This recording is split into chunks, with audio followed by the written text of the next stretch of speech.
Bismillahirrahmanirrahim. Assalamualaikum warahmatullahi wabarakatuh. Alhamdulillahirabbil alamin. Assalatu wassalamu ala asyrofil anbiya'i wal mursalin wa ala alihi wa sahbihi ajma'in, amma ba'du. Yang saya hormati Bapak Ibu guru SD Negeri Sukorejo, pertama-tama marilah kita panjatkan puja dan puji syukur kehadirat Allah Subhanahu wa taala, yang mana pada pagi hari ini kita dapat berkumpul di ruangan kelas ini untuk melaksanakan kegiatan diseminasi budaya positif calon guru penggerak angkatan 10 ya, yang dilaksanakan hari ini dalam keadaan sehat walafiat tanpa kurang suatu apapun. Kedua kalinya tak lupa sholawat beserta salam semoga tetap tercurahkan kepada junjungan kita beliau Nabi besar Muhammad Sallallahu Alaihi Wasallam, dan semoga kita termasuk umat yang dapat syafaat di dunia wal dunia wal akhirah. Amin amin amin. Bapak Ibu yang saya hormati, mungkin sebelum acara kita mulai, biar kita relax ya, kita ice breaking dulu, okay? Kita ice breaking dulu. Coba perhatikan apa yang petunjuk yang saya sampaikan ya. Kita akan melaksanakan tepuk pagi siang malam. Tepuk pagi siang malam ya. Kalau tepuk pagi berarti pagi prok ya, satu kali coba. Tepuk pagi. Pagi. Kalau siang dua kali. Siang. Kalau malam, malam separuh aja karena kan sudah tidur ya, tidak usah tepuk malam. Nah, buat gitu ya. Jadi coba percobaan pagi, siang, malam. Malam, pagi, siang. Lagi-lagi. Siang, pagi, siang, pagi, malam. Wah, berarti sudah fokus. Ya, itu hanya untuk selingan saja biar refresh ya. Jadi Bapak Ibu, pada pagi hari ini kami ya CGP Angkatan 10 itu ada tugas aksi nyata ya. Aksi nyata kami adalah melakukan diseminasi atau menyebarkan pemahaman dan penerapan pengalaman budaya positif di sekolah. Jadi alhamdulillah hari ini ada waktu, dan terima kasih atas kehadiran panjenengan semua ya. Semoga nanti apa yang akan saya sampaikan dapat bermanfaat untuk kita semua ya. Jadi ini tentang budaya positif. Mungkin dalam pikiran kita budaya positif itu sebenarnya itu sudah terlaksana ya di sekolah kita ya. Pembiasaan positif ya, kegiatan-kegiatan religius, keagamaan, ekstrakurikuler ya. Tapi mungkin ya ada hal yang itu memang harus kita lebih tekankan kepada anak-anak, yaitu tentang kedisiplinan ya, atau disiplin positif ya. Jadi kedisiplinan anak-anak nanti itu nanti akan membawa kepada budaya positif di sekolah, sehingga anak-anak dapat melakukan pembelajaran dengan merasa aman dan nyaman ya. Jadi istilahnya sekolah kita adalah sekolah yang ramah anak, seperti itu. Jadi untuk melakukan hal itu mungkin kita perlu ilmu, karena memang ada kadang-kali beberapa anak itu yang melanggar peraturan atau tata tertib sekolah ya. Jadi bagaimanakah nanti cara kita mengatasinya? Apakah yang sudah kita lakukan selama ini sudah benar ya menurut teori yang nanti kita pelajari bersama-sama tadi ya. Jadi seperti itu. Jadi ini untuk konsep inti budaya positif itu banyak yang saya pelajari di modul 1.4 ya, di LMS itu sangat banyak Bapak Ibu. Nanti akan ya mungkin secara saya ringkas gitu ya, akan saya sampaikan kepada panjenengan. Itu ada tentang perubahan paradigma positif, kemudian ada disiplin positif, nilai-nilai kebajikan, kemudian kebutuhan dasar manusia, motivasi perilaku manusia, posisi kontrol guru, keyakinan kelas, dan segitiga restitusi. Ini banyak sekali ya. Jadi materinya memang padat ya. Kemudian yang pertama tentang perubahan paradigma positif. Sebenarnya apa tujuannya? Ya, tujuannya adalah ini. Pembelajaran dengan paradigma baru merupakan pembelajaran yang dirancang berdasarkan pembelajaran berdiferensiasi sehingga peserta didik belajar sesuai dengan kebutuhan berdasarkan tahap perkembangan sesuai teori psikologis modern untuk mewujudkan profil pelajar Pancasila. Jadi tujuannya itu ya ini ya, profil pelajar Pancasila ya, yang sudah kita pelajari dalam kurikulum Merdeka. Jadi tujuan akhir dari budaya positif di sekolah nanti akan terwujudnya profil pelajar Pancasila ya, ada beriman dan bertakwa ya pada Tuhan Yang Maha Esa, berkebinekaan global, gotong royong ya, kreatif, mandiri dan bernalar kritis. Itu nanti tujuan akhirnya seperti itu. Selanjutnya ini tentang miskonsepsi tentang teori kontrol. Ini yang seringkali kita salah memahami. Jadi miskonsepsi itu adalah pemahaman yang salah. Ya, kita sebagai guru yang kita pahami dan kita ketahui selama ini, kita bisa mengontrol anak didik kita. Ya, ketika anak didik kita melanggar, nah selama ini yang mungkin saya lakukan juga ya, dan panjenengan lakukan untuk mendisiplinkan anak selama ini. Silakan hormat bendera, kemudian menyanyikan lagu Indonesia sambil hormat, dan itu seolah-olah kita itu dapat mengontrol anak didik kita, dan itu nanti dengan sikap seperti itu dapat mendisiplinkan anak. Itu adalah pemahaman yang keliru, itu ilusi ya, itu seolah-olah itu hanya sementara sifatnya. Bisa jadi itu bisa mendisiplinkan anak tapi hanya bersifat sementara. Kenapa? Karena motivasi untuk berbuat disiplin itu tidak dari dalam diri anak sendiri, tapi karena dikontrol oleh bapak ibu guru. Seperti itu ya. Jadi itu yang selama ini kita salah memahaminya. Ilusi guru mengontrol murid. Nah ini yang pertama, ilusi bahwa kritik dan membuat rasa bersalah mampu menguatkan karakter. Ini membuat rasa bersalah, contohnya gini, misalkan Doni, piye to le kok sampean ndak sinau, apa ndak ngesakne bu guru lek mulang kayak ngono, kamu mengecewakan bu guru, kamu mengecewakan orang tuamu lah. Itu membuat anak akan muncul rasa bersalah dalam dirinya, seperti itu. Itu bisa untuk mewujudkan mungkin anak melakukan sikap akhirnya belajar ya. Tapi itu bersifat sementara karena bukan dari dorongan motivasi diri tadi, seperti itu. Itu ilusi. Jadi ilusi itu kayak seolah-olah tapi sebenarnya tidak ya. Kemudian ilusi bahwa semua penguatan positif efektif dan bermanfaat ya. Kemudian ilusi bahwa orang dewasa berhak memaksa ya. Jadi guru seolah-olah sampean lari mengelilingi lapangan 10 kali, sampean push up 5 kali lah. Seolah-olah dengan kita bisa mengontrol anak seperti itu, kita dapat mendisiplinkan anak. Itu miskonsepsi yang selama ini kita salah memahaminya, seperti itu. Memang secara teori itu kelihatannya mudah Bapak Ibu untuk menyampaikan, tapi mungkin prakteknya itu kadang saya sendiri ya masih dalam tahap belajar ya. Kemudian merubah paradigma stimulus respon ke pendekatan teori kontrol. Nah ini stimulus respon tentang dunia, ini teori kontrol tentang dunia. Yang menurut stimulus respon tentang dunia, realitas kebutuhan kita sama, wongi podo kabeh kebutuhannya sama, tapi realitasnya kebutuhan kita itu berbeda, kenyataannya kita itu berbeda ya. Jadi antara satu orang dengan orang yang lain itu kebutuhannya tidak sama, tapi kita itu kadang wongi kabeh kan yo podo kebutuhannya, ya itu tidak sama sebenarnya ya. Kemudian semua orang melihat hal-hal yang sama, setiap orang memiliki gambaran yang berbeda.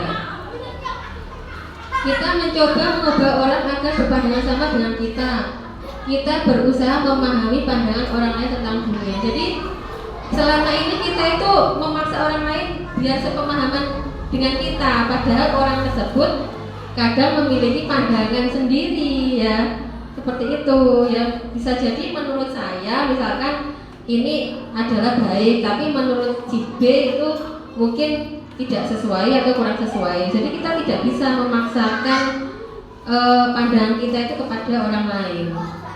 Perilaku buruk dilihat sebagai suatu kesalahan. Selama ini kita melihat perilaku buruk itu salah, ya. Tapi sebenarnya semua perilaku itu punya tujuan, baik itu perilaku baik dan perilaku buruk. Nanti kita pelajari berikutnya. Nyapa toh bocah itu berperilaku buruk, sebenarnya apa sih yang belum terpenuhi ya. Jadi kita harus mencari alasannya, tidak bisa langsung menjustis nyatuk cah kayak iki yo piye males anu ya. Biasanya di balik itu semua ada alasannya ya, seperti itu. Orang lain bisa mengontrol kita ya, yang selama ini kita pahami, tapi sebenarnya hanya kita yang bisa mengontrol diri kita sendiri ya. Jadi orang lain tidak bisa mengontrol diri kita, hanya kita sendiri. Jadi motivasi keyakinan-keyakinan, nilai-nilai kebajikan yang biasa kita lakukan itu sebenarnya motivasinya ya dari dalam diri kita sendiri, seperti itu. Saya bisa mengontrol orang lain, Anda tidak bisa mengontrol orang lain. Jadi seolah-olah ya aku bisa mengontrol bocahku tak kayak gini, tapi sebenarnya tidak bisa kita itu memaksa sebenarnya ya. Pemaksaan ada pada saat bujukan gagal. Kalau lagi bujukan gagal dipaksa, dirayu-rayu ya, biasanya seperti itu. Kolaborasi dan konsensus menciptakan pilihan-pilihan baru. Jadi yang betul itu kita berkolaborasi, bukan memaksakan kehendaknya. Model berpikir menang kalah, model berpikir menang-menang. Jadi kita bisa mengontrol orang lain, kita merasa menang, tapi orang lain kan kalah. Jadi tapi kalau tentang teori kontrol tentang dunia ini harus dua-duanya itu ya sama ya. Tidak ada yang menang, tidak ada yang kalah, sama ya. Nanti kita pahami lebih lanjut. Kemudian tentang disiplin positif. Disiplin itu berasal dari kata disiplina yang berarti belajar ya. Jadi memiliki tanggung jawab terhadap apa yang dilakukan berdasarkan nilai-nilai yang diyakininya. Nilai-nilai diyakini banyak ya, makanya saya ketika rapat saya sering menyampaikan pada panjenengan, monggo membuat keyakinan kelas, monggo membuat kesepakatan kelas ya. Apa kesepakatan kelas ya? Bermacam-macam, misalkan datang tepat waktu, menghargai dan menghormati orang lain, itu kan keyakinan kelas. Jadi ketika nanti anak itu melakukan pelanggaran, nanti kita akan kembalikan pada keyakinan kelas yang telah dibuat bersama-sama ya. Membuatnya bersama-sama, tidak hanya guru yang membuat, tapi bersama-sama dengan siswa. Jadi misalkan ada yang punya ide apa, nanti pakai post-it itu seperti itu ya, ditempelkan gitu. Misalkan ada lagi si B punya ide apa, ditempelkan, nanti dirangkum ya. Tidak semua keyakinan itu nanti terus ditulis, itu tidak ya, dirangkum ya, seperti itu, diambil yang pokok-pokok saja. Disiplin positif merupakan salah satu cara penerapan disiplin yang bertujuan untuk menumbuhkan kesadaran serta memberdayakan peserta didik tanpa imbalan, penghargaan, reward, ancaman atau hukuman. Nah, ini yang selama ini saya juga salah memahami. Ya kalau hukuman itu jelas ya, hukuman itu memang jelas salah ya. Reward atau penghargaan yang selama ini kita berikan kepada siswa itu ternyata juga belum betul ya. Penghargaan itu ternyata menimbulkan ketergantungan siswa. Jadi contoh saya misalkan memberikan tugas, nanti yang menang akan saya berikan hadiah. Itu dulu kita memahami itu dapat memotivasi anak, ternyata itu dapat membuat rasa ketergantungan siswa. Nanti kalau tidak ada penghargaan, tidak ada reward, tidak mau bekerja, tidak mau mengerjakan ya. Itu loh ya, selama ini saya juga kaget loh. Setelah saya belajar ini saya juga ternyata teori yang atau praktek yang selama ini kita lakukan itu kurang betul ya. Jadi yang betul itu yaitu tadi, anak itu termotivasi dalam diri sendiri, dalam dirinya, atau motivasi intrinsik ya. Caranya gimana kita melakukan dialog, ya, kita melakukan restitusi, nanti kita pelajari belakangan ya, kita melakukan restitusi berdialog dengan siswa. Nah itu kan kita memang masih belajar ya, seperti itu. Sebagai pendidik, tujuan kita adalah menciptakan peserta didik yang memiliki disiplin diri sehingga mereka berperilaku mengacu pada nilai-nilai kebajikan universal dan memiliki motivasi intrinsik tadi dalam perubahan perilaku ke arah yang lebih baik. Jadi ini nilai-nilai kebajikan universal tadi bisa diambil dari keyakinan kelas yang sudah disepakati. Nah, kemudian motivasi intrinsik itu adalah motivasi yang ada dalam diri siswa, seperti itu. Kemudian ini nilai-nilai kebajikan yang dari beberapa lembaga ya. Ini dari Profil Pelajar Pancasila sudah kita ketahui bersama. Kemudian ini dari Ibu Primary Yes Program. Ada toleransi, rasa hormat, menghargai. Sebenarnya sama ya. Antara satu dengan yang itu sama. Kemudian ada 9 karakter Indonesia ini. Ada cinta Tuhan dan sebenarnya ciptaannya dan seterusnya. Ini kan sama ya, kalau kita rangkum sebenarnya isinya hampir sama ya. Inilah namanya nilai-nilai kebajikan ya. Nilai-nilai kebajikan ini nanti dapat kita bahas, kita melakukan curah pendapat dengan anak-anak ya. Nanti anak-anak memberikan ide, kemudian nilai-nilai nanti itu sudah disimpulkan. Ini misalkan ada berapa keyakinan kelas, misalkan ada 10, nggak usah banyak-banyak ya. Keyakinan kelas yang sudah disepakati ditulis, ditempel di tembok kelas ya, biar nanti anak-anak setiap hari bisa membaca. Dan kalau ada anak yang melanggar keyakinan kelasnya atau melanggar peraturan, nanti bisa kita kembalikan keyakinan kelas yang kita bentuk selama ini, apakah kamu memahaminya atau kamu merasa melanggarnya. Misalkan, iya Bu, saya melanggar keyakinan kelas kita dengan seperti itu. Nah itu nanti berarti anaknya sudah muncul kesadarannya, seperti itu. Nah ini kita lanjut ke kebutuhan dasar. Kebutuhan dasar manusia adalah segala sesuatu yang dibutuhkan oleh manusia untuk mempertahankan keseimbangan kondisi fisiologis dan psikologis yang bertujuan untuk mempertahankan kehidupan dan kesehatan.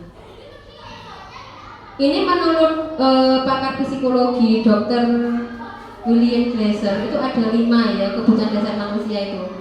Ada bertahan hidup, ada penguasaan, ada kesenangan, ada kebebasan, ada kasih sayang dan rasa diterima.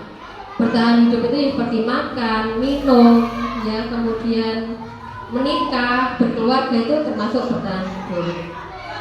Untuk penguasaan itu ya kayak mendapatkan kekuasaan atau mendapatkan mandat, amanah, seperti itu ya.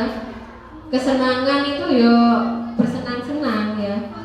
Nah, terus kita melihat anak didik kita itu kadang mereka melanggar keyakinan kelas atau keyakinan sekolah kita. Misalkan datang terlambat, itu tidak boleh langsung kita judge sampai salah, sampai ini. Itu kan membuat mental anak menjadi down ya.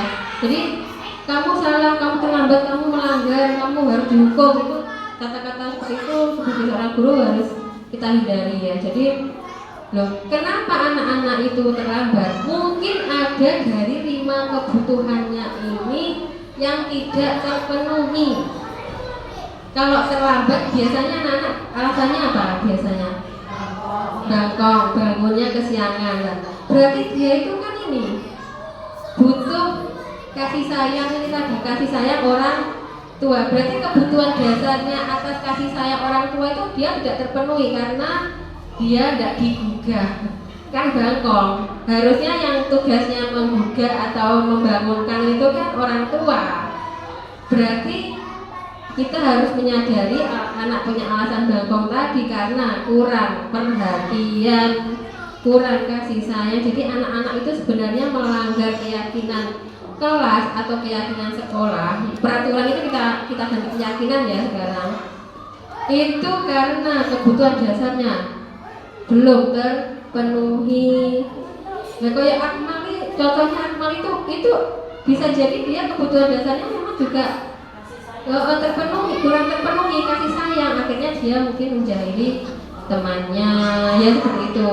Karena di rumah mungkin karena dengan orang tuanya sering itu tadi ya, main tangan orang tuanya, itu termasuk ini nih. Jadi kita sekarang tidak bisa menjustis anak itu, wah cakep untuk bocah ini, cakep untuk bocah ini, karena ada bisa jadi mungkin anak-anak ada yang lotekan di kelas, anak nyanyi-nyanyi, ini mungkin kebutuhan dasar atas kesenangannya ini dia belum terpenuhi. Ya mungkin kadang pengen dolan atau pengen kemana itu sekarang. Jadi kita itu berpikirnya sekarang berpikir menjadi orang yang seperti dokter psikolog ya. Jadi seperti itu. Karena ini memang teori Dokter William James ini seorang psikolog dari luar negeri begitu. Jadi kita berpikirnya sebagai pendidik seperti itu, tidak bisa langsung menjustis siswa. Kemudian motivasi perilaku manusia ini ada 1, 2, 3. Nah, motivasi anak didik kita itu apa? Kalau kita menghukum anak didik dengan hukuman mengitari lapangan 5 kali, push up 10 kali, hormat bendera ya, itu berarti anak-anak untuk menghindari, motivasinya hanya untuk menghindari hukuman, takut ya. Jadi ini tidak nyaman ya, untuk menghindari ketidaknyamanan dan hukuman. Kemudian kalau kita memberikan hadiah, reward, kita berikan uang, kita berikan apa gitu, pensil, buku tulis kepada siswa yang misalkan nilainya bagus. Nah, nanti motivasinya ini mengharapkan penghargaan dari orang lain. Nah, yang paling bagus ini loh motivasinya. Ya, motivasi yang paling bagus adalah motivasi dalam diri untuk menjadi orang yang menghargai diri sendiri dan nilai-nilai yang mereka percaya. Jadi, misalkan anak itu datang tepat waktu. Motivasinya apa? Motivasinya memang saya menghargai waktu, saya menghargai diri saya sendiri, saya memahami atau nilai-nilai yang saya pahami adalah kalau saya itu datang tepat waktu maka saya akan disiplin seperti itu ya. Jadi gitu. Kalau mungkin seusia sekolah dasar apalagi masih kelas bawah itu memang harus kita latih ya. Jadi mungkin kelas atas masih bisa diajak ngobrol ya. Tapi kalau kelas 1, 2 itu mungkin diajak ngobrol ya masih kesulitan kita. Jadi memang harus telaten seperti itu. Kalau diterapkan kepada usia remaja, misalkan usia SMP, SMA, diajak bicara ngobrol itu sih nyambung. Tapi kalau anak-anak itu kadang ditanya bingung cari jawabannya seperti itu.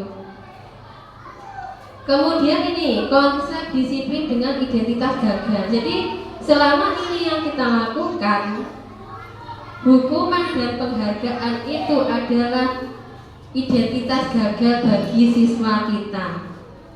Ya, yang selama ini itu tadi kita hukum dengan hukuman fisik, dengan reward, dengan menulis banyak berapa kali, itu sebenarnya yo secara tidak langsung memang mendisiplinkan mereka, tapi itu membuat identitas gagal karena anak itu merasa down ya. Hukuman itu menyakitkan, tidak nyaman, murid takut, memaksa, murid menyembunyikan kesalahan, murid menjadi rendah diri, down, tidak percaya diri.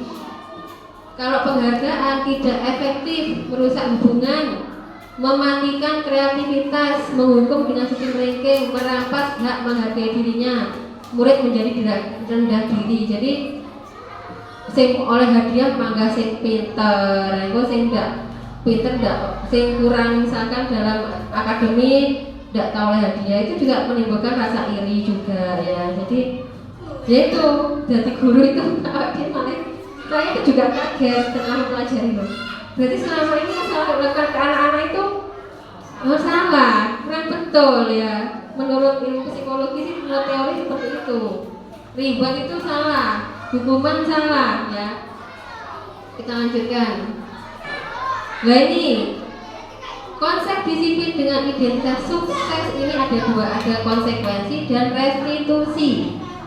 Konsekuensi itu penguatan jangka pendek, perlu monitoring berkelanjutan, stimulus respon, murid menghormati peraturan dengan waktu untuk memenuhi kesalahan. Konsekuensi itu contohnya kita akan dengan anak kita ngobrol. Kamu tahu kalau kamu melanggar keyakinan kelas itu bukan perbuatan yang salah. Iya Bu, tahu saya telah melanggar keyakinan kelas, saya datang terlambat misalnya gitu. Terus kemudian kita sepakat konsekuensi apa yang bisa kamu lakukan agar kamu disiplin lagi, misalnya agar kamu tidak terlambat lagi. Nah itu kan dari anak sendiri, jadi anak memberikan pendapatnya, bukan langsung dari kita ya. Jadi kita tidak langsung sampai kudu ini udah. Jadi anak yang saya Bu, meskipun dia ingin mencatat ya, saya mencatat 10 kali saya akan datang tepat waktu, itu tidak apa-apa, itu termasuk konsekuensi, boleh ya, karena itu muncul dari ide anak sendiri ya. Jadi tidak kita tentukan secara fisik itu tadi ya, keliling lapangan, hormat bendera atau apa itu boleh. Atau saya berjanji besok akan datang tepat waktu, jadi kita ngobrol dengan anak-anak. Nah ini restitusi ini juga ilmu baru bagi saya, yang paling betul dan mendekati 100% betul itu adalah restitusi. Karena dengan restitusi nanti murid bertanggung jawab untuk perilakunya ya. Fokus pada pemecahan masalah jangka pendek, menghormati dirinya dan orang lain. Kemudian dia bisa mengkontrol atas dirinya sendiri ya. Kemudian tidak merampas hak dan menghargai dirinya ya. Murid bersemangat memperbaiki kesalahan. Jadi ini yang paling bagus. Kita lanjutkan. Nah, restitusi sendiri itu apa? Ini juga merupakan ilmu yang baru dan kalau tidak ikutnya gitu saya juga tidak tahu ya. Makanya ini aksi nyatanya menyampaikan kepada rekan sejawat itu kan biar semuanya tahu ya. Jadi restitusi adalah menciptakan kondisi murid untuk memperbaiki kesalahan mereka sehingga mereka bisa kembali kepada kelompok mereka dengan karakter yang lebih kuat. Jadi anak tadi kita ajak ngobrol, bicara ya, tidak langsung dihukum. Kalau dihukum secara tidak langsung mereka bisa disiplin, tapi tidak dalam jangka panjang. Kemudian anak juga down, kemudian anak juga merasa malu dengan teman-temannya ya karena dihukum tadi. Kalau restitusi tidak, ciri-cirinya gimana? Ini untuk menebus kesalahan, namun untuk belajar dari, bukan untuk menebus kesalahan, namun untuk belajar dari kesalahan. Memperbaiki hubungan, tawaran bukan paksaan. Kenapa tawaran? Karena anak kita ajak ngobrol lagi, ya, tidak memaksa kita. Nah ini menuntut untuk melihat ke dalam diri, mencari kebutuhan dasar yang mendasari tindakan. Kebutuhan dasar apa yang belum terpenuhi dari anak dari 5 kebutuhan tadi ya. Nyapa kok bocah iki kok jahili koncone. Sebenarnya kebutuhan dasar apa yang belum terpenuhi? Ternyata mungkin di rumah tadi kurang kasih sayang, kurang perhatian ya. Akhirnya jadi jahil. Seperti itu nggih.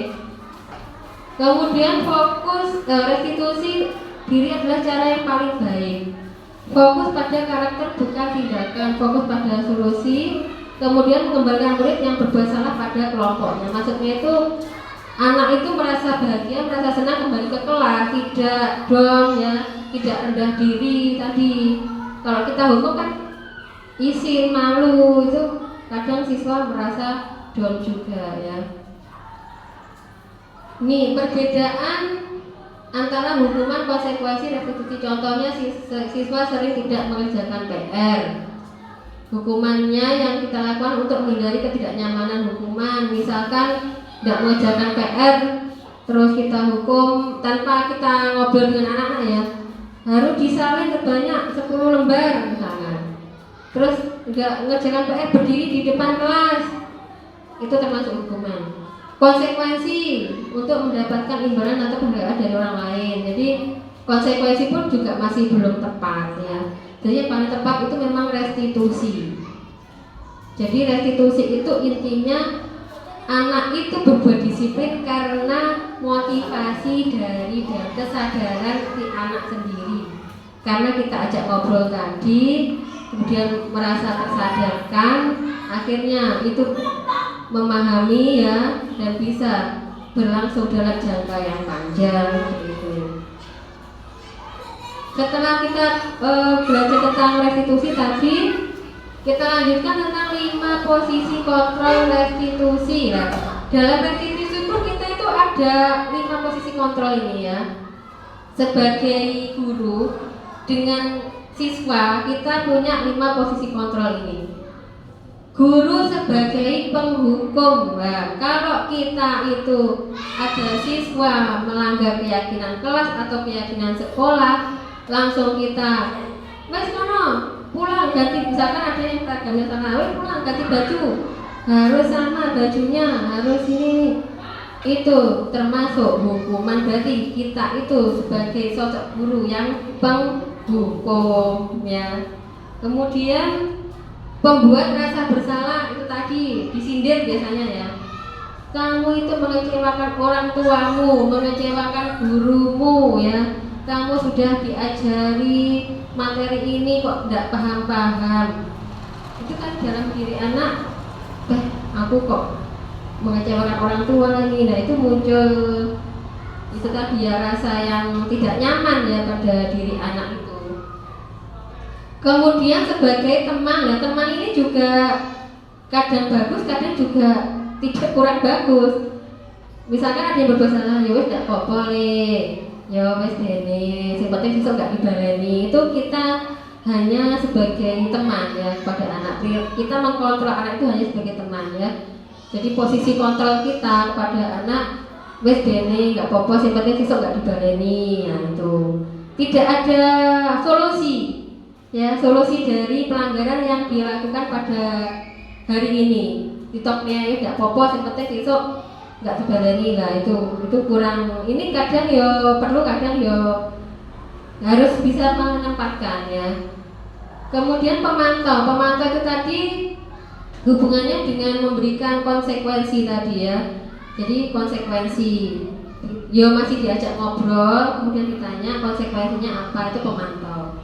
Yang terakhir adalah sebagai manajer, ini yang paling bagus.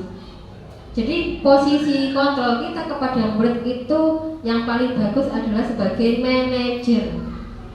Anak-anak bisa menjadi manajer bagi dirinya sendiri ya. Jadi kita ajak ngobrol, kemudian kita arahkan, kita pancing, kita tanya alasannya. Jadi tidak langsung menjadi sampai salah, sampai yang melanggar peraturan, tidak, tapi nanti kita ajak ngobrol. Nanti ada setelah ini kita tahapan-tahapannya seperti apa gitu nggih.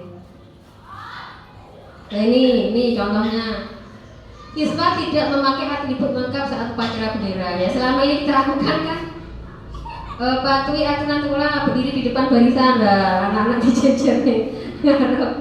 Itu selama ini kita itu merasa benar ya sebenarnya. Saya pun juga gitu, karena itu tadi kita dapat mengontrol anak kita. Dan itu tidak boleh. Kita mengontrol anak kita itu sebenarnya itu memaksa ya.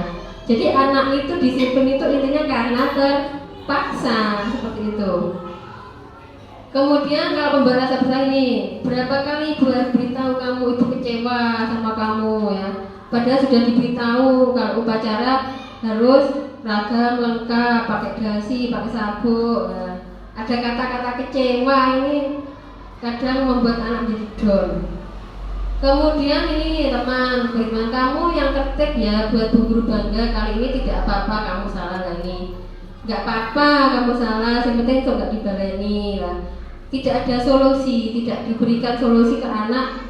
Solusinya apa agar dia tidak melanggar keyakinan sekolah lagi ke depannya, seperti itu nih Hana.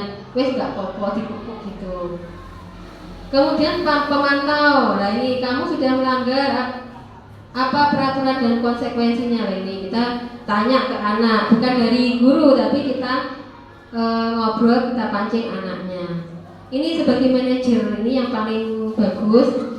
Apakah kamu tahu masalahmu? Kira-kira bagaimana kamu akan memperbaiki masalah ini? Jadi kita itu tidak memberikan solusi kepada anak, kita memberikan pertanyaan agar anak itu bisa memberikan solusi atas pelanggarannya sendiri, ya. Jadi kita tanya, kamu tahu kalau datang terlambat itu melanggar keyakinan kelas kita? Ya Bu, tahu. Kemudian solusinya apa ke depannya biar kamu tidak datang terlambat? Misalkan, Bu, nanti malam saya akan tidur lebih awal agar tidak bangkong, misalnya gitulah itu. Jadi anak sendiri yang menjawab, bukan kita yang memberikan solusi, kita mancing lah. Dengan seperti itu anak akan muncul motivasi intrinsik tadi, ya, kesadaran pada diri anak. Ini kita ada diomongin enak banget, tapi saya ketika praktek, apalagi yang anak-anak ini ya, kita itu memang belum terbiasa, tapi nanti memang ya itulah yang akan menguatkan anak-anak kita untuk mempercayai nilai-nilai kebajikan yang diyakininya, dan itu akan berlangsung lama sampai dewasa, ya, karena tidak terpaksa itu tadi. Kemudian keyakinan kelas, lah ini. Mengapa keyakinan kelas? Mengapa kok tidak peraturan kelas? Tadi saya sampaikan kita ganti dari peraturan menjadi keyakinan. Karena apa? Karena itu tadi. Nah ini contohnya nih. Mengapa kita memiliki peraturan tentang penggunaan helm? Mengapa kita memiliki peraturan tentang penggunaan masker? Ini jawabannya. Menggunakan helm, masker itu untuk keselamatan. Itu kan peraturan, ya. Maksudnya kan ada juga kadang sepeda motor tapi tidak pakai helm, berarti itu bukan menjadi keyakinan dalam dirinya. Itulah bedanya peraturan dan keyakinan. Gimana gitu ya, bisa dibahas ya. Jadi kalau peraturan itu dibuat didong, itu kadang masih bisa dilanggar, ya. Kalau keyakinan karena itu muncul dari motivasi intrinsik tadi dari dalam diri, maka itu akan digunakan oleh yang bersangkutan dimanapun dia berada. Itu adalah bedanya peraturan dan keyakinan. Makanya sekarang itu kata-kata kita itu ya mari diganti keyakinan, ya.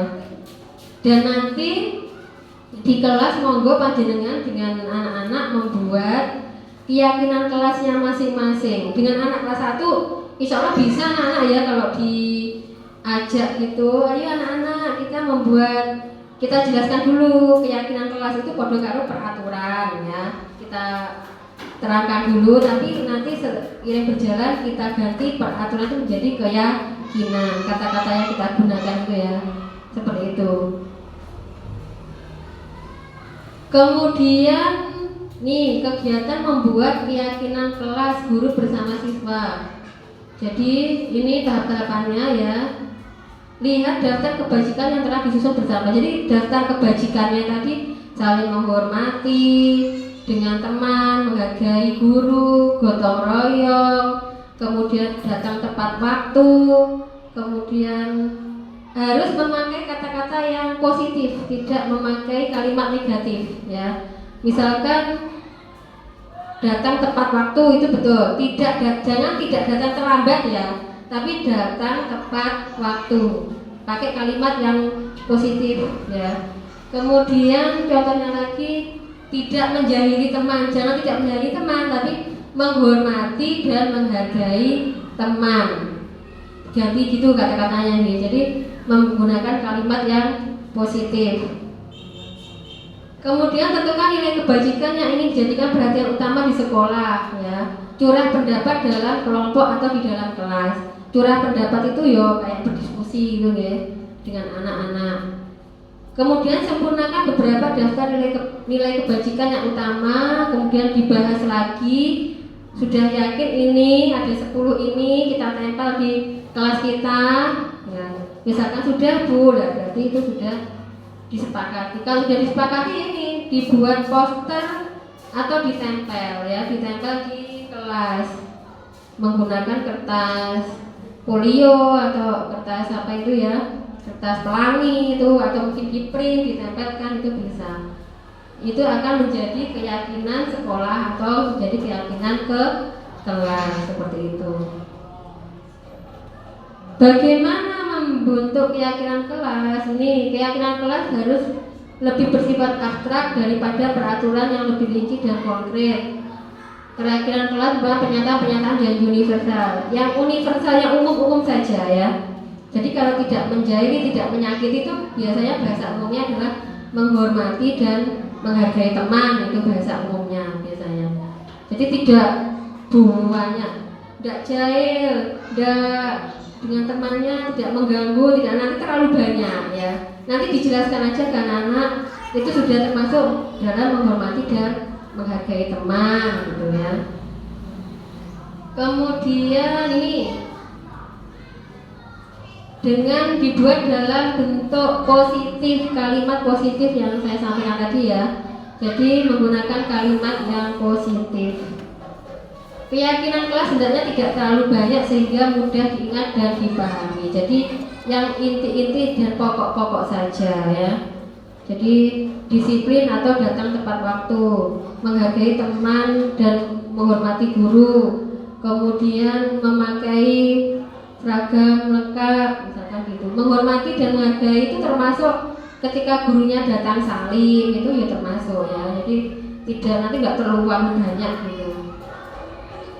Keyakinan kelas sebaiknya sesuatu yang dapat diterapkan di lingkungan tersebut. Jadi yang bisa diterapkan di lingkungan sekolah kita ya. Kemudian semua warga hendaknya ikut berkontribusi dalam pembuatan keyakinan kelas. Bersedia meninjau kembali keyakinan kelas dari waktu ke waktu. Jadi misalkan kalau sudah berlangsung selama 1 semester misalkan, kira-kira perlu dirubah lagi apa enggak, itu ditanyakan lagi pada anak-anak, atau perlu ditambahi apa gitu ya. Itu jadi ini ditinjau ulang ya, seperti itu. Nah, kemudian yang terakhir ini tentang segitiga restitusi. Tadi kan kita melakukan restitusi. Restitusi itu ternyata ada tahapan-tahapannya yang disebut dengan segitiga restitusi. Jadi kita ngobrol dengan anak itu menurut teori psikolog ini ya, ini ada tahapannya. Tahapannya apa dulu ya. Jadi makanya dinamakan segitiga karena ada 3 tahapannya. Tahapan yang pertama adalah menstabilkan identitas. Ya. Tahapan yang kedua adalah validasi tindakan yang salah.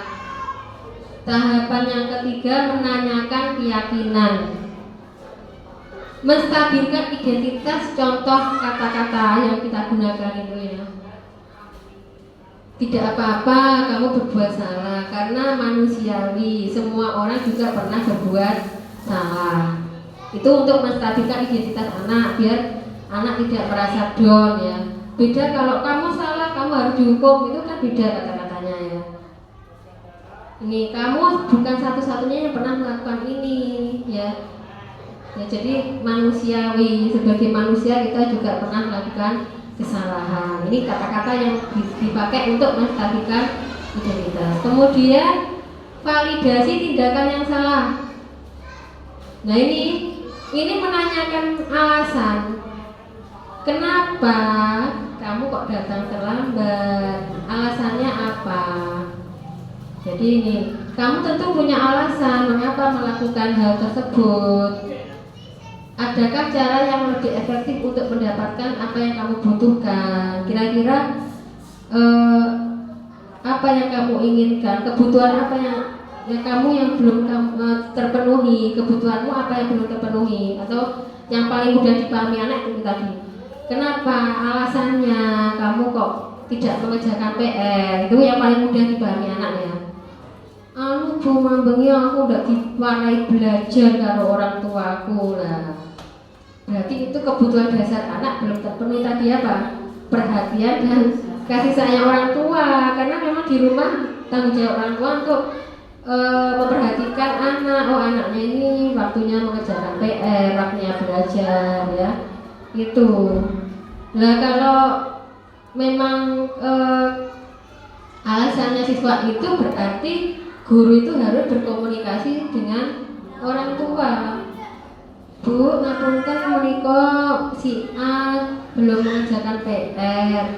Katanya tadi malam kok tidak diajari atau mungkin lupa atau gimana. Nanti komunikasinya baik dengan orang tua. agar si anak tadi di rumah dapat terpenuhi kebutuhannya, karena kebutuhan dasar yang belum dipenuhinya kan di rumah, bukan di sekolah, mungkin ya. Itu tadi. Kemudian yang terakhir menanyakan keyakinan. Nah, kalau sudah kita tanyakan alasannya, kemudian kita tanya lagi keyakinan kelas apa yang telah kita sepakati. Misalkan mengerjakan tugas tepat waktu, misalkan keyakinannya kelas ada seperti itu ya. Ini Bu, keyakinan mengerjakan tugas tepat waktu, saya telah melanggarnya. Nah, anak kan jadi tahu. Kemudian kalau kamu tahu itu melanggar, kemudian apa yang nanti bisa kamu lakukan ke depannya ya. Misalkan nanti saya akan memberitahu orang tua saya Bu, biar mengajari saya, atau mungkin nanti saya akan les Bu, misalkan gitu kan. Nanti anak punya jawaban ya dari pertanyaan kita. Jadi seperti itu. Makanya tadi saya sampaikan sebagai guru itu akhirnya kita juga menjadi seorang dokter psikolog juga. Seperti itu ya. Jadi psikolog kan seperti itu ya, dokter itu ditanya terus menjawab, ditanya menjawab. Ya itu ngobrol namanya. Nah, dari obrolan itulah nanti yang akan dapat menguatkan karakter anak tadi. Jadi motivasinya anak itu akan tumbuh ya dari dalam dirinya, seperti itu. Ya, ini segitiga restitusi. Jadi sebagai guru, posisi kontrol kita tadi yang paling bagus adalah manajer ya. Nah, sebagai sosok manajer untuk melakukan posisi kontrol sebagai manajer itu tadi yang paling tepat adalah menerapkan segitiga restitusi. Jadi ini kesimpulan akhirnya segitiga restitusi ini tadi. Jadi semua materi dari awal sampai akhir itu berkaitan ya. Kebutuhan dasarnya anak, posisi kontrol kita sebagai guru ya, itu akhirnya berkaitan. Nah, inilah segitiga restitusi inilah nanti yang harus kita belajar menerapkannya pada anak-anak. Kemarin saya membuat video saja masih membuat skenario ini ya, masih membuat semacam kepada anak ini nanti seperti ini ya. Nanti kalau kita sudah terbiasa ya mendidik anak kita, atau misalkan anak kita ada yang melanggar keyakinan sekolah tadi, kita melakukan posisi kontrol manajer kita dengan menggunakan segitiga restitusi ya, nanti ya kita belajar bersama-sama. Memang yo teorinya seperti itu mudah, memprakteknya butuh waktu. Ngoten ya Bapak Ibu. Nah, ini segitiga restitusi ini menstabilkan identitas. Tujuannya apa? Untuk mengubah identitas anak dari orang yang merasa gagal menjadi orang yang sukses.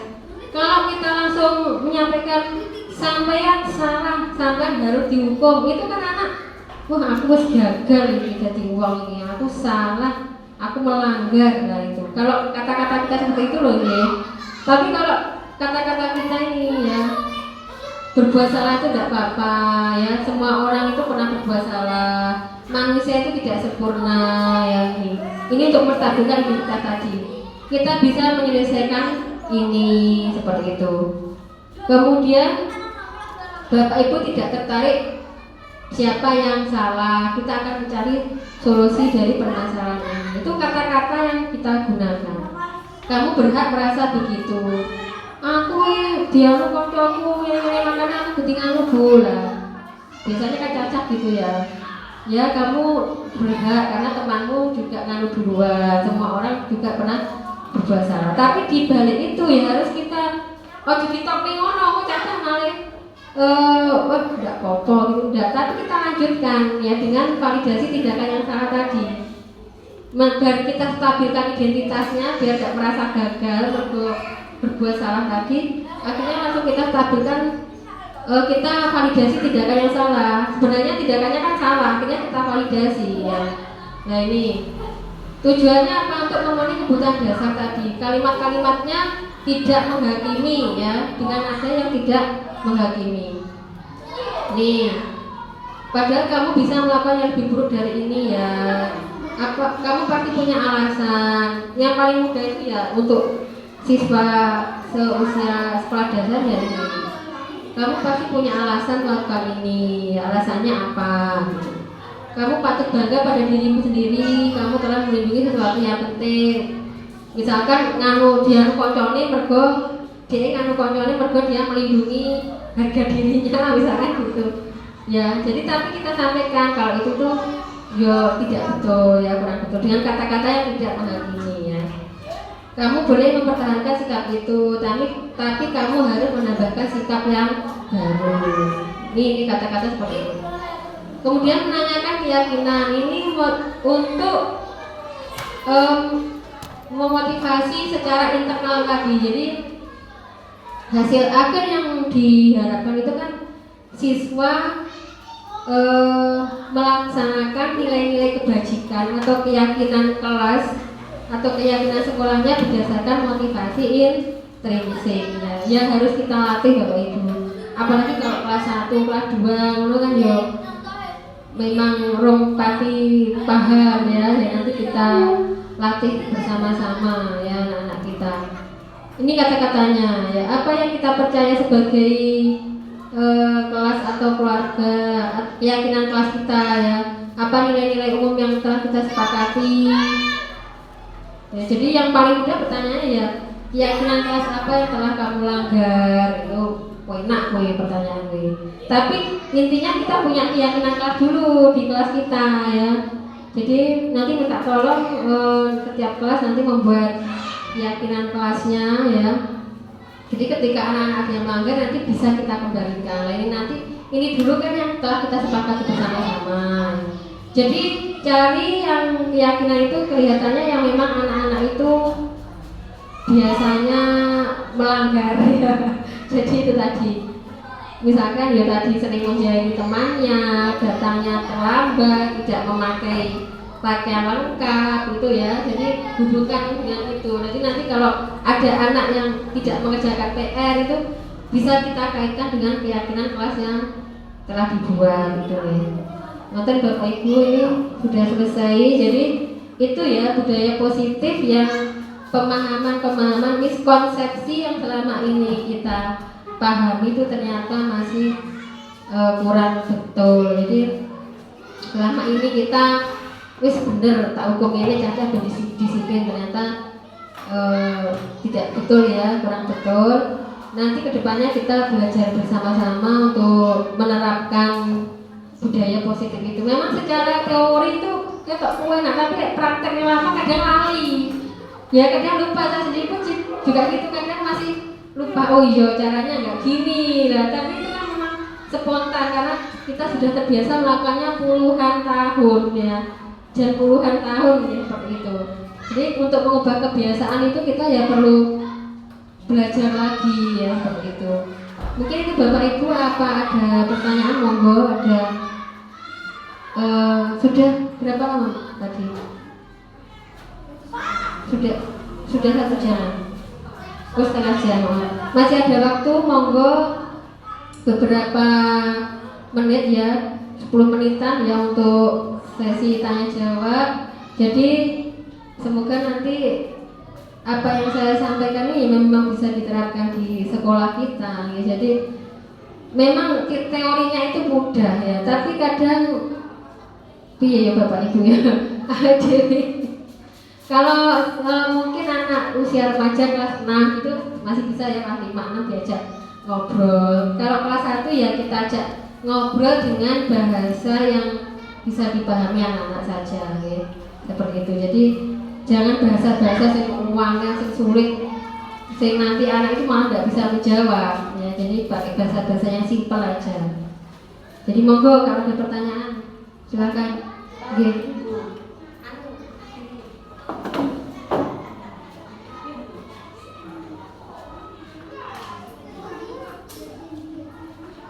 Assalamualaikum warahmatullahi wabarakatuh. Untuk pertanyaan seperti ini, ketika untuk keyakinan itu sudah kita buat, yang memang itu adalah kesepakatan antara mungkin guru dengan anak, terus si siswa itu melakukan suatu pelanggaran pelanggaran, dan itu pelanggaran kan sudah kita sepakati, dan pastinya ketika anak ditanya, ketika kamu melakukan ini nanti anak-anak menginginkan hukumannya seperti apa, itu kan sudah ada apa namanya tadi, kesepakatan tadi. Dan ketika pelanggaran itu terjadi, apakah tetap konsekuensinya itu tetap dilakukan? Seperti itu pertanyaannya, mohon dijelaskan. Terima kasih. Begitu Bapak Ibu, jadi kemarin itu ketika kami melakukan ruang kolaborasi ya, berdiskusi ya, itu memang ada beberapa yang masih menyampaikan bahwasanya sebenarnya hukuman itu sangat efektif diberikan pada anak-anak. Jadi meskipun saya tadi menyampaikan restitusi ya, posisi kontrol sebagai manajer itu yang paling bagus, tapi memang tidak bisa dipungkiri kadang kita bisa beralih pada posisi kontrol sebagai pemantau misalkan ya. Yang penting itu tadi Bapak Ibu, menghindari yang hukuman tadi ya, jangan memakai yang hukuman dan penghargaan tadi karena itu membuat identitas siswa menjadi gagal tadi ya. Jadi kita bisa menjadi pemantau atau bisa menjadi manajer atau mungkin kadang bisa menjadi teman ya. Itu masih bisa masih bisa ditolerir lah. Tapi kalau hukuman itu sudah dipastikan itu adalah cara yang salah. Kemarin banyak yang menyampaikan pendapat ini sangat efektif Bu di sekolah kami ya. Misalkan ada yang kemarin itu di siswa SMK itu tidak menggunakan baju praktek ketika praktek ya, akhirnya ada baju khusus untuk anak yang dihukum. Jadi ada tulisannya, saya sedang menerima hukuman karena tidak menggunakan jas praktek misalkan ketika praktek itu seperti itu, dan itu merasa guru itu sangat efektif karena setelah itu kan itu tadi ya besoknya langsung akhirnya patuh ya. Nah itu kan memaksa ya Bapak Ibu. Yang pertama memaksa, nah yang kedua kadang siswa juga malu kan ada tulisannya ya di belakangnya itu. Kemudian siswa juga down, dan itu disiplin yang disiplinnya itu tidak bertahan lama karena itu tadi, karena merasa takut dihukum lagi itu tadi ya. Jadi yang panjang sampaikan misalkan konsekuensinya apa boleh, masih boleh ya. Misalkan konsekuensinya itu tadi mau mencatat PR-nya lagi sebanyak 3 kali, tapi itu kan kita tetap ngobrol dengan anak-anak dari anak sendiri. Itu kita sebagai pemantau. Jadi kita sebagai manajer itu kadang ya kita paskan saja, maksudnya tidak terus kita sebagai manajer itu tidak, karena kita sendiri yang tahu posisi kontrol apa pada waktu itu yang tepat untuk anak-anak kita. Kalau kita itu tepatnya kita pemantau ya kita pakai pemantau dengan konsekuensi tadi ya. Kalau tepatnya hanya sebagai teman ya sebagai teman. Tapi memang yang paling ideal itu ya sebagai manajer tadi menggunakan segitiga restitusi. Tapi kalau misalkan sebagai pemantau pun juga tidak apa-apa. Kemarin juga akhirnya gini kesimpulannya ya, kita menggunakan posisi kontrol kita disesuaikan dengan situasi dan kondisi pada waktu itu, pelanggarannya apa misalkan ya, berat atau tidak. Yang penting menghindari yang hukuman dan penghargaan tadi. Jadi kalau saya dulu merasa penghargaan itu dapat memotivasi siswa, ternyata penghargaan itu dapat mematikan kreativitas siswa. Mergani kok siswa tidak mau belajar, tidak mau bekerja, tidak mau mengerjakan tugas kalau tidak ada penghargaan. Itu ya, itu secara psikologi ternyata gitu ya. Jadi selama ini miskonsepsi yang kita ya itu tidak betul ya, yang selama ini kita pahami itu gitu dia Bu Rika. Jadi bisa nanti kita ngobrol, kamu sudah melanggar misalkan tidak memakai pakaian lengkap ketika upacara, sekarang konsekuensinya apa? anu Bu, saya tak menulis saya memakai besok akan memakai baju lengkap gitu, tidak apa-apa. Meskipun secara teori itu memang yang untuk apa ya, disiplin yang dalam jangka panjang itu adalah yang posisi kontrol manager tadi, tapi kadang kita bisa juga memantau, menempatkan diri kita sebagai posisi kontrol pemantau gitu. Itu nggih. Yang perlu dihindari itu tadi penghukum ya. Kalau guru-guru ya kita tidak pungkiri ya, kita ini kan tahun angkatan Gen Z atau Gen milenial. Ini guru-guru kita itu memang dulu itu ini ya. Jadi kita menjadi, tapi lah akhirnya kita kan juga bisa jadi ya. Ternyata itu menurut teori masih keliru. Padahal kita saiki lho yo iso dadi uang meskipun ben digandemi apa penghapus, digandem kapur karo gurune. Nanti tangan mak cetok ngono cirai aduh apa iki. Nah, itu sekarang harus kita hindari ya. Jadi sekarang itu memang piye ya. Jadi mungkin memang perkembangan zaman itu akhirnya mendidik anak itu kan ya sesuai dengan zamannya ya. Menurut Ki Hajar Dewantara itu didiklah anakmu sesuai dengan zaman ya, dengan perkembangan zaman ya. Jadi kalau zamannya eranya dulu itu memang tidak ada digital, dulu masih konvensional ya, memang seperti itu zamannya. Tapi kalau sekarang eranya sudah digital, mau tidak mau kita harus terjun mendidik anak kita dengan digital itu tadi. Kalau tidak seperti itu ya gimana ya, kita ketinggalan Bapak Ibu. Jadi mendidik anak sesuai dengan zamannya ya. Bisa kita menggunakan TikTok, memang ya wis wayahe Bapak Ibu. Pakai TikTok, pakai apa namanya medsos untuk belajar, itu anak-anak memang ya sudah senang dengan itu.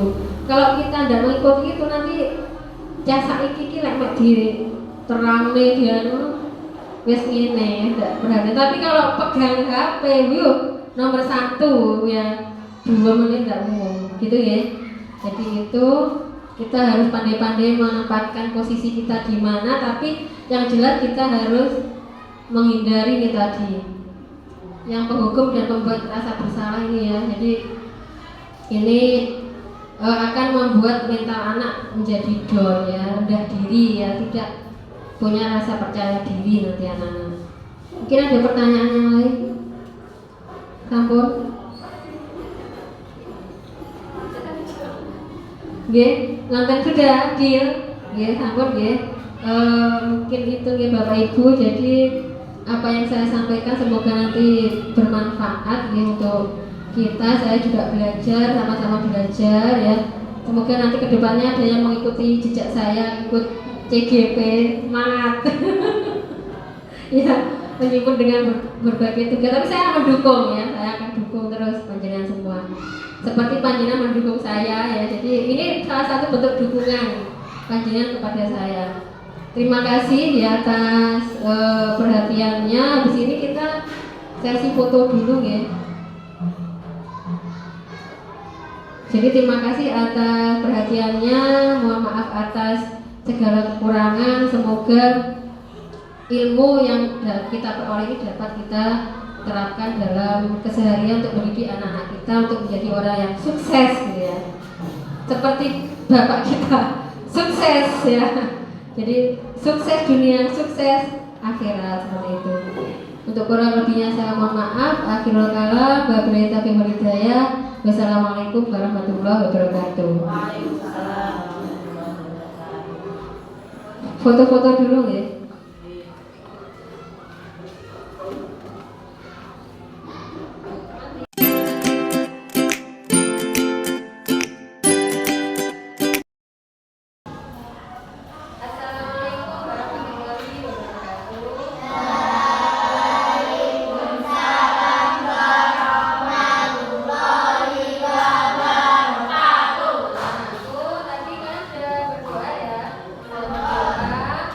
Sekarang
Ya, jadi keyakinan kelas itu dibuat agar kita sama-sama saling memiliki. Kalau yang membuat Bu ini mungkin masih bisa kamu langgar, ya toh? Karena yang membuat hanya Bu ini saja. Tapi kalau membuatnya Bu ini bersama dengan kalian, nanti kalian merasa memiliki keyakinan kelas tersebut, sehingga kalian akan berusaha untuk menepatinya, bisa untuk melaksanakannya, gitu ya. Oke, lagi editing dulu, jangan tuh. Untuk ayo. Sekarang editingnya clue itu apa? Petunjuknya adalah ikuti kata-kata berini. Apa petunjuknya? Ikuti kata-kata berini. Ayam, dayam, ayam. Paham? Fokus. Ayam, dayam. Dayam, ayam.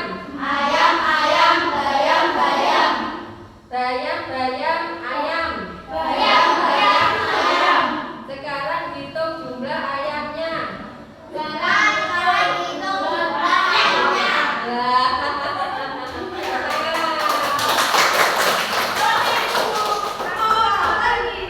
Tadi perintahnya apa? Jadi jangan dihitung. Bayamnya jangan dihitung, ayamnya jangan dihitung, tapi kamu selalu mengikuti yang dikatakan itu ya. Dan sekarang keluarkan itunya ballpointnya. Nanti kamu memberikan ide. Aku punya dua.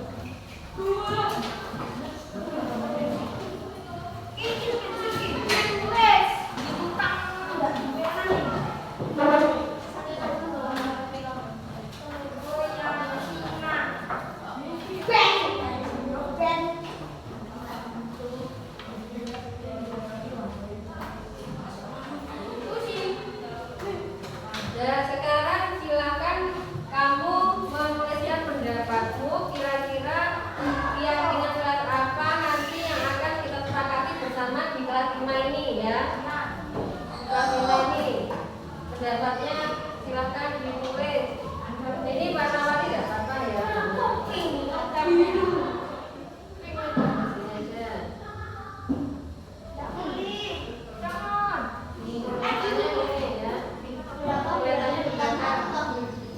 Silakan boleh ada, kalau punya satu ide satu, kalau punya dua ya dua ya.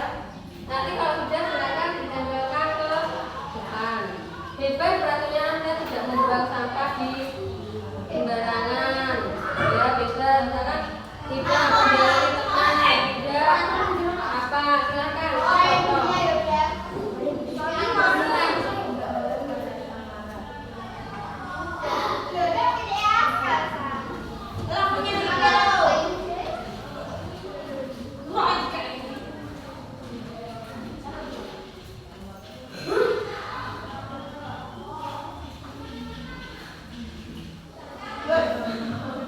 Sudah ditulis, yang sudah selesai bisa ditempel ke depan ya.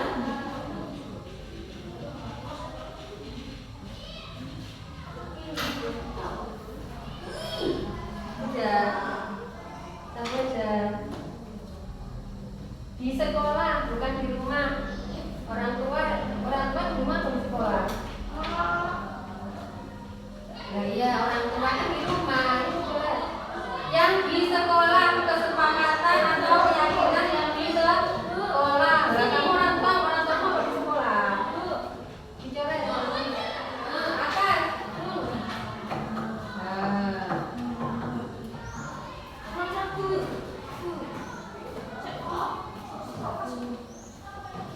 Ya, lagi ya.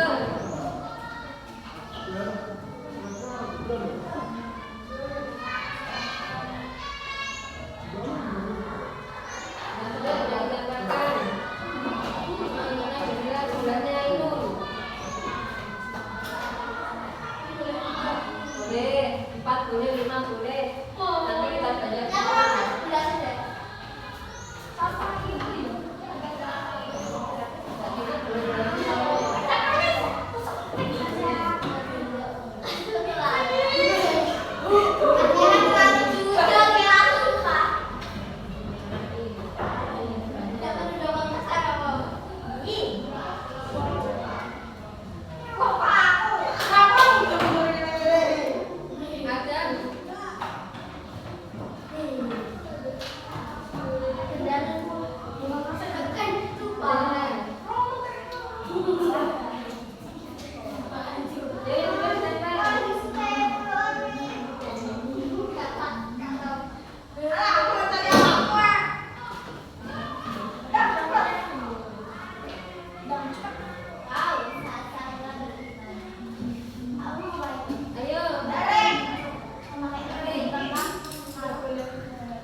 Datang, tempat, waktu.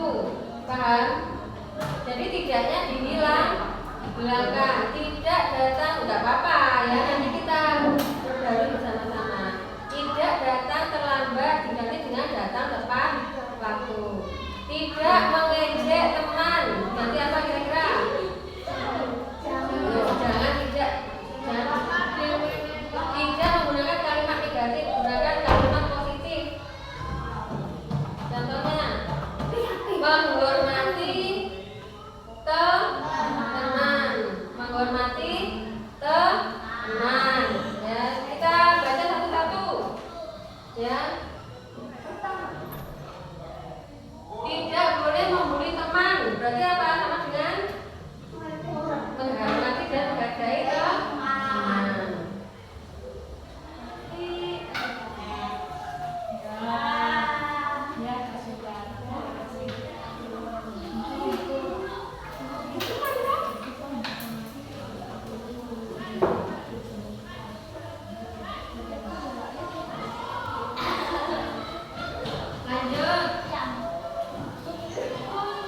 Stop bullying atau mengejek teman, sama ya.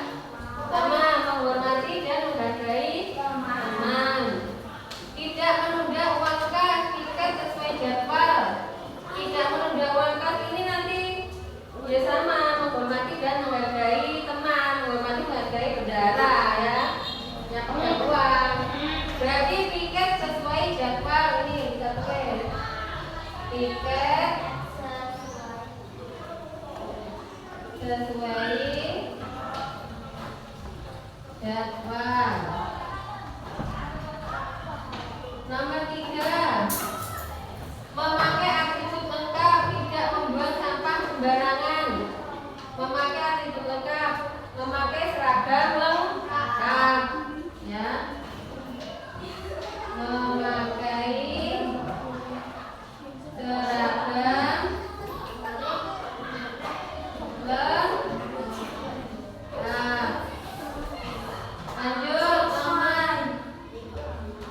4, tidak membuang sampah sembarangan. Berarti apa? Kata-katanya. Membuang sampah pada tempatnya. Ya, pinter. Membuang sampah pada tempatnya.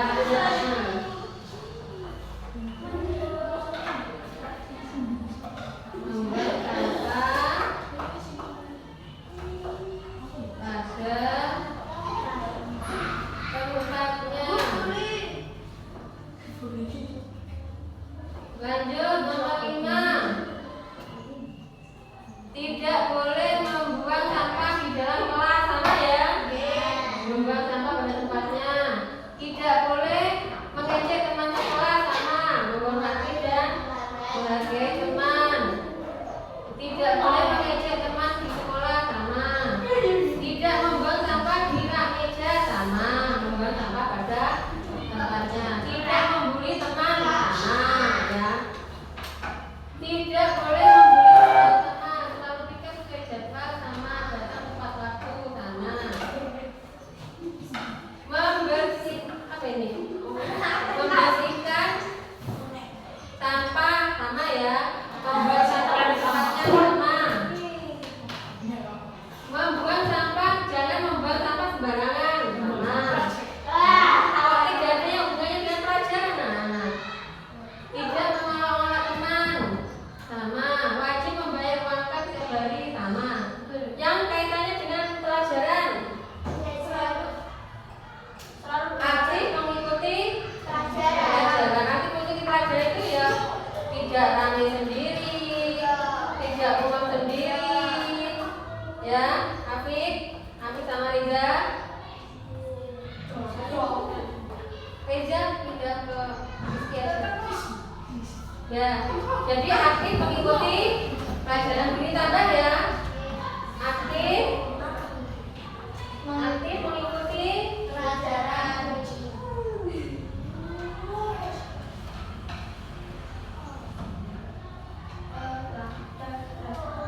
Apa lagi?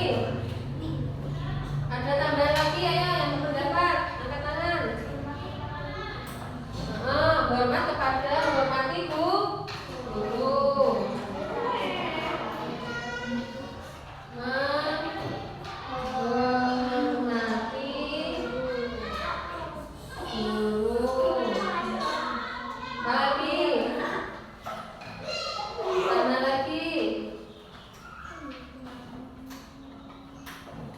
Apa biasanya sehari-hari yang biasa kamu lakukan di sekolah? Mengerjakan tugas tepat waktu. Mengerjakan tugas tepat waktu.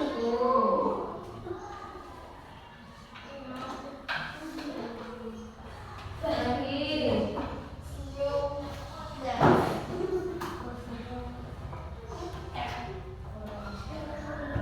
Jadi kalau diberikan PR juga dikerjakan tepat waktu. Jadi menggunakan kalimat yang positif, bukan kalimat tidak boleh tidak mengerjakan PR, kan gitu ya. Jadi mengerjakan tugas tepat waktu. Ada lagi, Mikaela, Mirza, apa lagi?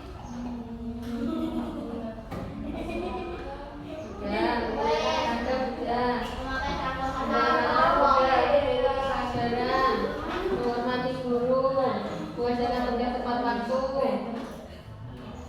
Sudah? Yang piket-piket ya, jangan lupa ya, piket sesuai jadwal. Tapi ada lagi Pin, tambahannya.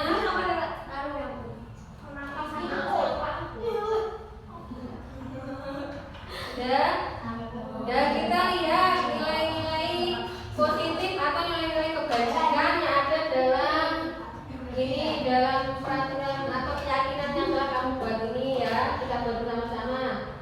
Menghormati dan menghargai teman, ini sikap toleransi ya.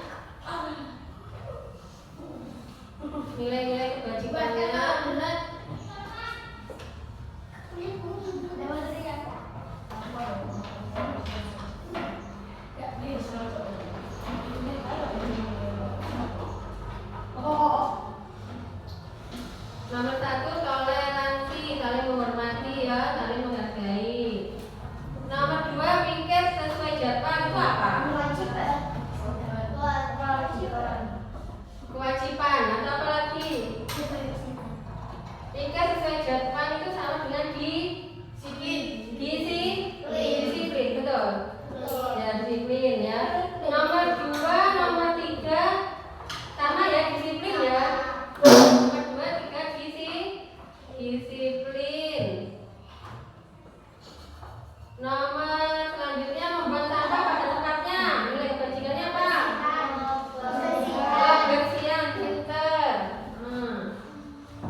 apa? Belajar ya, belajar. Kemudian menghormati guru sama toleransi, mengerjakan sudah tepat waktu sama disiplin, sama ya disiplin. Jadi ini nilai-nilai yang ada dalam keyakinan yang sudah kita terapkan ini, ya. Bisa dipahami? Bisa. Kalau keyakinan kelas ini sudah terbentuk, ya sementara mungkin ada 7, nanti kalau mau ditambahkan silakan, tidak apa-apa, ya. Jadi sementara 7 ini menghormati dan menghargai teman, piket sesuai jadwal, memakai seragam lengkap, membuang sampah pada tempatnya, aktif mengikuti pelajaran, menghormati guru, mengerjakan tugas tepat waktu. Wah, gitu ya. Ya, kalau sudah disepakati ya dilaksanakan, karena ini berdasarkan dari pendapat dari kita bersama, ya, bukan dari buat diri sendiri, tapi kita bersama-sama. Sekarang kalau kita lihat ya, menghormati dan menghargai teman itu perilakunya tampak seperti apa? Perilaku dengan menghormati teman itu perilakuanmu apa? Rukun dengan teman. Apalagi? Ya.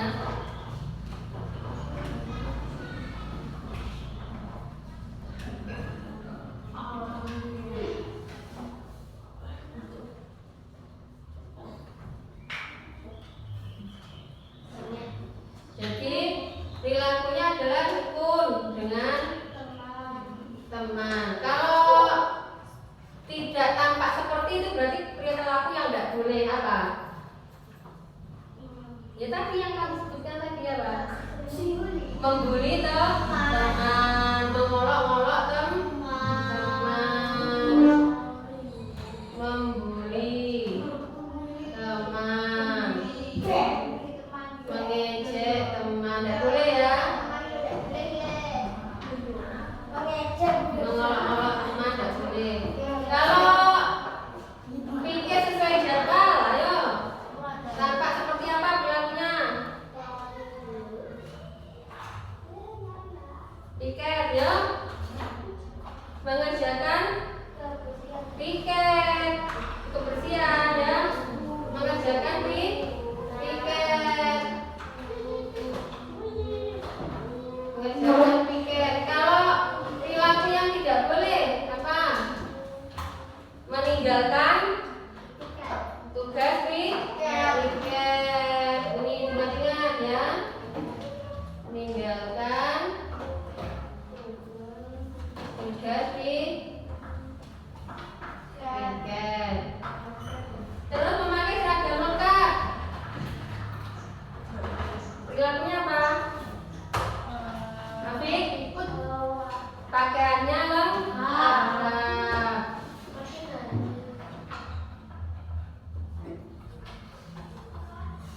Kalau perilaku yang tidak boleh apa? Itu tidak lengkap, misalkan tidak pakai dasi. Ini boleh ya pakai yang negatif, yang tidak boleh itu di peraturan dia keyakinan kelasnya ini ya. Tidak pakai dasi, tidak pakai sabuk, ya toh, dan seterusnya. Membuang sampah pada tempatnya, perilakunya seperti apa? Tampak seperti apa?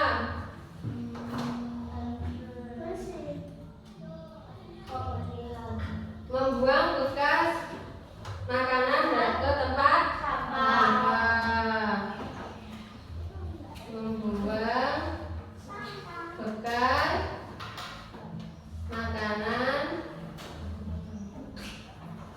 ke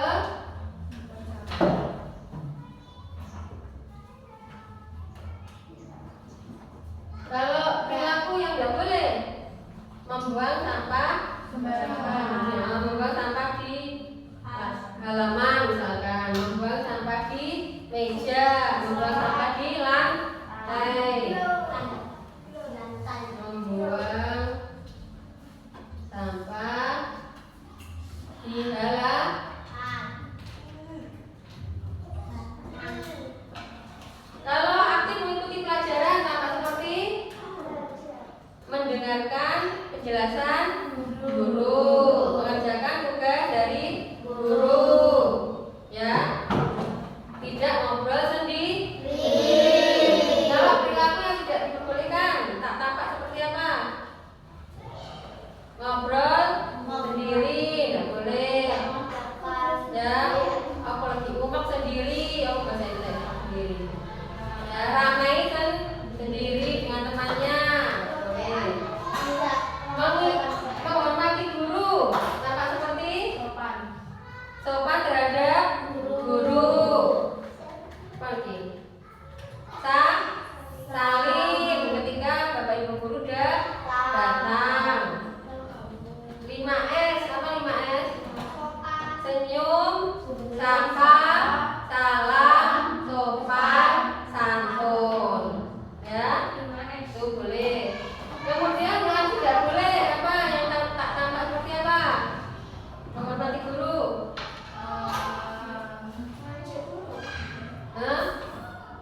Mengejek guru. Menghindari guru.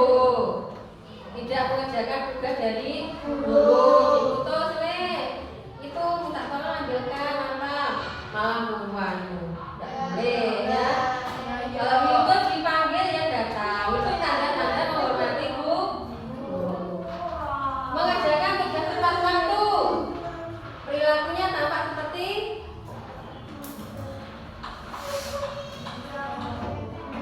mengerjakan PR, mengerjakan tugas, ya. Terus tak tampak seperti tidak mengumpulkan PR. PR-nya ketinggalan di rumah, alasan. Ya, padahal belum mengerjakan. Itu ya anak ya. Tuh. Jadi ini diingat-ingat nanti ini apa sebenarnya nanti kita tempelkan di kelas ya. Nanti ditempelkan di kelas. Nah, itu akan menjadi keyakinan kelas kita bersama-sama. Harus dilaksanakan. Ingat, nanti kalau ada yang melanggar akan dipanggil, ditanya, alasanmu apa kok melanggar keyakinan kelas kita? Nah, itu harus punya alasan. Contoh, datang terlambat dulu, sudah upacara, sudah senam, sudah pembiasaan hafal surat pendek, masih urut datang, nanti dipanggil sama ini, ditanya, ya, alasannya apa kok datang terlambat? Bangkong bu, kenapa kok bangkong? Karena saya main game bu semalaman tidur jam 12 malam. Kalau sudah seperti itu solusinya apa? Apa kira-kira solusinya Nana? Ya, yaitu bermain HP-nya dibatasi, tidur lebih awal, lebih cepat. Sampai itu maksimal jam 9 sudah harus tidur. Ya, jangan terlalu malam. Pertama kalau tidur terlalu malam, ini organ-organ tubuh karena masih dalam masa pertumbuhan ya, tidak sehat, merusak jantung, merusak ginjal, merusak liver. Orang yang suka begadang itu seperti itu ya. Sekarang coba di sini yang sampai main game malam, tidak boleh. Ya, tidak boleh. Bu ini sebagai orang tua pun akan membatasi anak-anak Bu ini bermain game. Kalau sudah waktunya diminta HP-nya. Ya, ganti mainan yang lain. Itu ya Nana ya. Tuh, ini sudah sepakat anak-anak? Sepakat? Sudah sepakati ya. Jadi kalau sudah disepakati minta tolong dilaksanakan.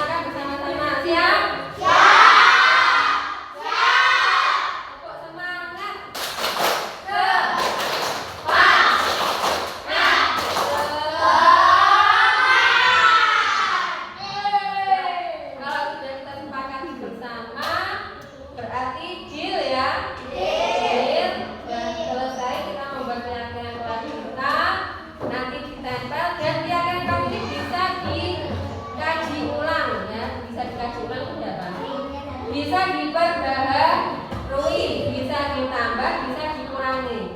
Contohnya kamu dalam keseharian, oh iya ada yang kelupaan ini belum dimasukkan. Matur sama ibu guru ya, matur sama guru